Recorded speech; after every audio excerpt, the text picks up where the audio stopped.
Very good afternoon. और कल हम लोगों ने पढ़ा था इंट्रोगेटिव सेंटेंस, और इंट्रोगेटिव सेंटेंस के कितने टाइप्स होते हैं और कौन कौन से होते हैं ये जाना था, और उसका यूज कैसे होता है हमने ये भी जाना था। ठीक है, तो आज हम पढ़ेंगे इंपेरेटिव सेंटेंस। ठीक है, यहाँ देखिए इंपेरेटिव सेंटेंस क्या होता है। ठीक है, तो a sentence which has some command, request, advice और suggestion is called an imperative sentence. ठीक है, तो इंपेरेटिव सेंटेंस में जिसमें क्या होता है, आज्ञा दिया जाता है, ठीक है, कमांड, रिक्वेस्ट किया जाता है, ठीक है, एडवाइस दिया जाता है, सजेशन दिया जाता है, क्या कहलाता है आपका इंपेरेटिव सेंटेंस कहलाता है। ठीक है, अब यहाँ पे हम लोगों ने एग्जाम्पल देखेंगे, हम यहाँ देखेंगे तो क्या होगा एग्जाम्पल, लर्न योर लेसन।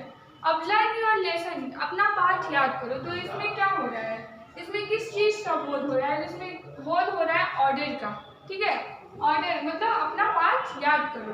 तो ये आपका दूसरा एग्जाम्पल है, do not plug the flower, फूल को मत तोड़ो। ठीक है, और अब हम आएंगे एक्सक्लेमेटरी सेंटेंस पे। हमारा दूसरा टॉपिक है एक्सक्लेमेटरी सेंटेंस। अब एक्सक्लेमेटरी सेंटेंस क्या होता है, तो sentence that express some sudden feelings is called an exclamatory sentence. ठीक है, अब एक्सक्लेमेटरी मतलब विस्मयादिबोधक वाक्य। हम लोग पहले पढ़ चुके हैं कि कितने प्रकार के होते हैं, तो आपका जो तीसरा टॉपिक था, सॉरी चौथा टॉपिक आपका था एक्सक्लेमेटरी सेंटेंस, विस्मयादिबोधक वाक्य। ठीक है, अब विस्मयादिबोधक वाक्य क्या होता है, तो विस्मयादिबोधक वाक्य वो होते हैं जो हमारे हृदय से अपने आप निकलते हैं, कि हम पहले से इसके लिए प्रिपेयर नहीं होते हैं कि हाँ अगर हम कहीं जा रहे हैं, कहीं कुछ अच्छा देख लिया तो हमारे मुंह से वाह निकल जाता है, कभी कुछ बुरा देख लिया तो हमारे मुंह से अरे निकल जाता है, ओ निकल जाता है।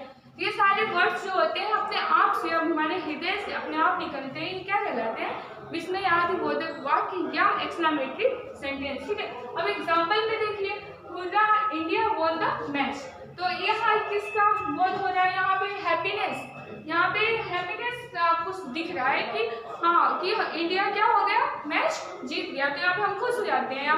या इवन ऐसे हम अगर एग्जाम दे रहे हो और हमारा पेपर बहुत अच्छा है तो कहते हैं वाह मेरा पेपर तो बहुत अच्छा हुआ।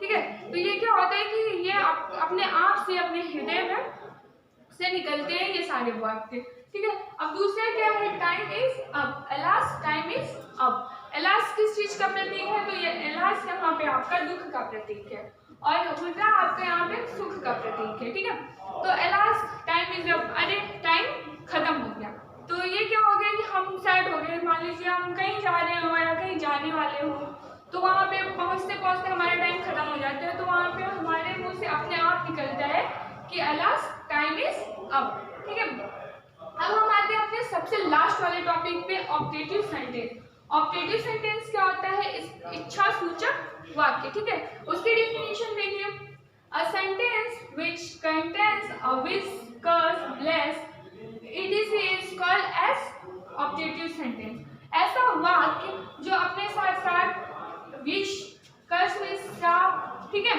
और ब्लेस मीन्स आशीर्वाद, अपने साथ ये सारी चीजें रखता है, इस तरह के वर्ड्स रखता है, वो क्या कहलाता है, ऑब्जेक्टिव सेंटेंस कहलाता है। क्योंकि ये सारी हमारी इच्छाएं हैं, हम पहले से कभी कुछ चीजें अपने आप में क्या करते हैं कि प्रिपेयर करके नहीं बैठे होते हैं कि हाँ हमारे साथ ऐसी घटना होगी तो हमारी इच्छा होगी कि हम ऐसा करेंगे।